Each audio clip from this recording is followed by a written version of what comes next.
I want to move through the band resistance exercises for the neck.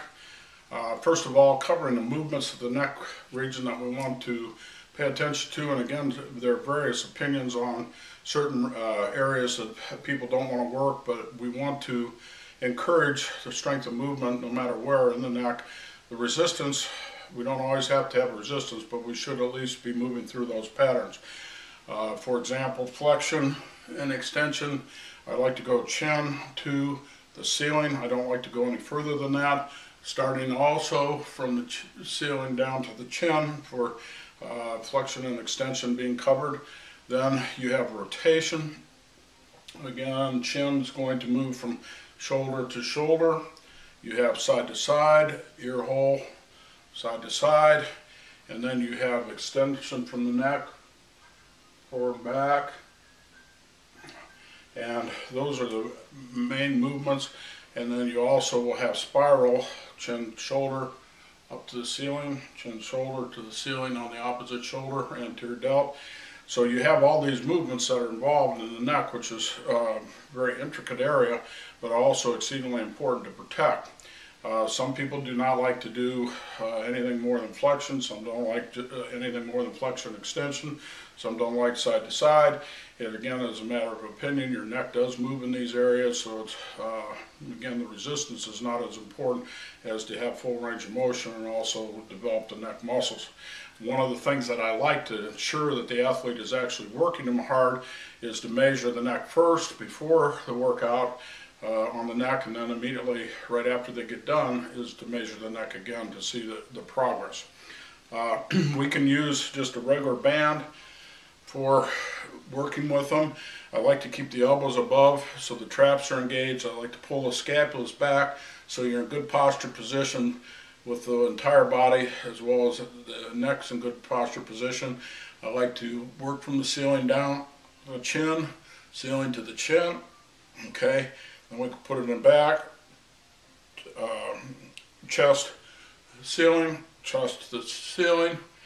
Okay, so we've got ceiling, chest, chin to the chest, and chest to the ceiling area. We've got side to side, ear hole to shoulder, medial delt to shoulder. I like to work posterior delt, the posterior delt, anterior delt, the anterior delt. You'll feel the traps, you'll feel the erector spinae also in this movement along with the neck muscles, which is all good because that's all your integration area that's important in protecting the neck and protecting the spine.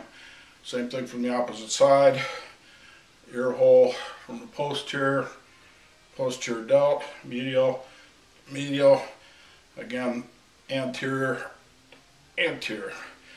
We can work on good solid resistance with the band, change the size of the band, so forth to get added resistance. The next area that we like to work with is that of the rotation. Again, with that I can work posterior, posterior, medial, medial, anterior, anterior. Okay, where again I'm working the rotation. Now for spiral, I'm going to work posterior, anterior to the ceiling, posterior to the chin to the posterior delt to the ceiling. You should feel that all the way down in the erector spinae. Medial delt, ceiling, medial delt, medial delt, ceiling, medial delt, posterior, posterior, posterior, posterior, again in the spiral form. So these are all ways to integrate, get the neck working in its various fashions. Again, the resistance is not as important as learning to contract the musculature.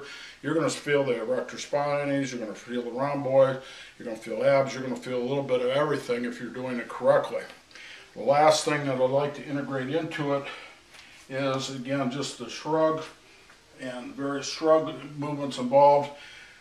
I want the scapula to be pulled all the way back so that I can have good trap integration, because with the scapulas pulled back, the elbow is pulled up, again I'm now protecting the neck in its strongest fashion as opposed to just trying to bull the neck. Now I've added the traps in to protect it. So I've got the elbows up to the ears, side, rear delt to back of the ear, medial delt, middle of the ear, anterior delt, front of the ear.